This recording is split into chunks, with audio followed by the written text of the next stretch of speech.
just on my way to a wedding during the middle of this heat wave, which when I was a lad used to be called summer, but now it's been rebranded as heat waves. And a question we never get asked is what to do if it's too hot during my wedding.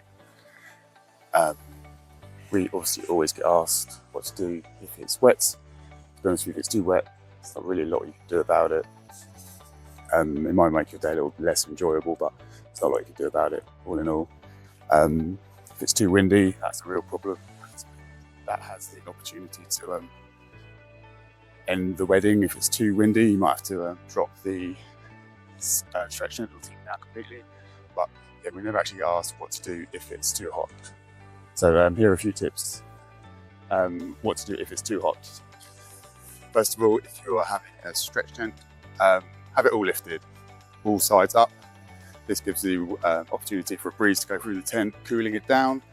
Don't have a side down. All that would do is trap the heat inside. So have it all lifted.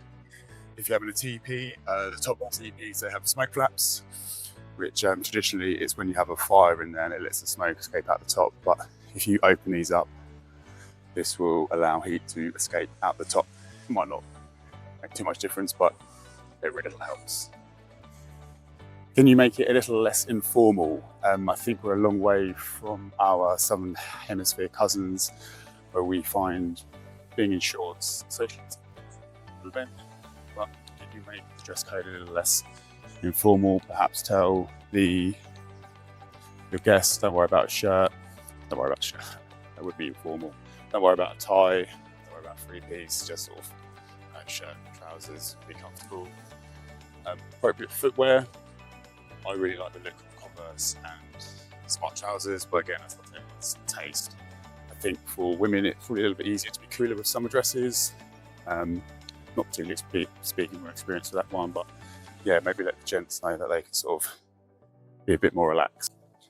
It is hottest during the day between 3 p.m. and 5 p.m. That's because the sun has had all day to heat up the ground, and the ground is now reflecting that heat back up into the atmosphere. So perhaps try and avoid the sort of formalities between 3 and 5.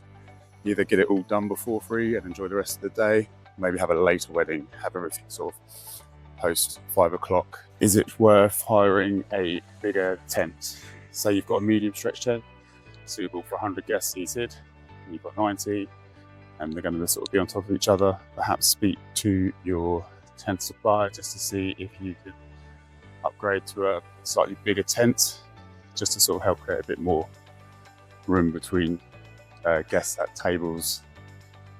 Or perhaps is it worth speaking to your supplier the week of to try and order an additional tent?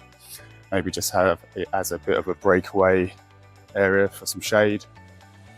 Yeah, if you were to sort of email them the week before, they might give you a bit of a discount. Short notice booking, they might not. It's up to them. Hire small paper fans for the ceremony. Try and help keep your guests cool during the ceremonial speeches. So I think it looks pretty cool. 100 people all fanning themselves has a nice look to it. Last but not least, have a hydration station. We, as a nation, are pretty rubbish. We're getting better at keeping ourselves hydrated, especially when we've had a few glasses of champagne. So make sure there's plenty of water on the table. We even have a designated hydration station, probably near the dance floor, where people are really going to exert themselves a bit more. You can hire these fancy carts, fancy little jugs of glasses, and have some nice, pretty vintage cucumber water to try and keep your guests hydrated. So yeah, they're my tips for trying to stay cool during a hot summer's wedding. If you've got any questions about this or any other jobs, let me know. I love talking tents.